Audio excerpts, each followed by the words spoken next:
شروع اللہ کے نام سے جو بڑا مہربان نہایت رحم کرنے والا ہے۔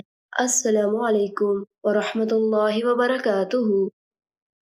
حضرت جابر رضی اللہ تعالیٰ عنہ کہتے ہیں کہ رسول اللہ صلی اللہ علیہ وآلہ وسلم کا آخری عمل یہ تھا کہ آپ نے آگ پر پکی چیزوں کے استعمال سے وضو کرنا چھوڑ دیا تھا۔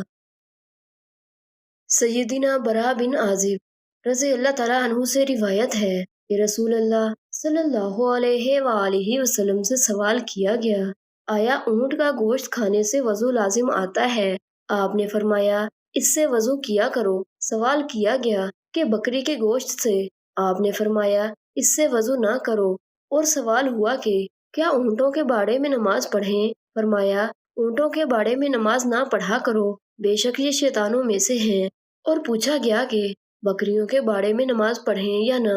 آپ نے فرمایا، اس میں نماز پڑھ لیا کرو، بے شک یہ مبارک ہیں۔ وضاحت: بکریاں پالنا باعث برکت ہے۔ اونٹ حلال جانور ہے، مگر اس کا گوشت کھانے سے وضو کرنا رسول اللہ صلی اللہ علیہ وآلہ وسلم کا فرمان مقدس ہے۔ اس میں کیا حکمت یا کیا علت ہے، یہ تو اللہ تعالیٰ ہی بہتر جانتا ہے۔ ہمارے لیے تو اللہ عز و جل کا ارشاد مبارک ہے۔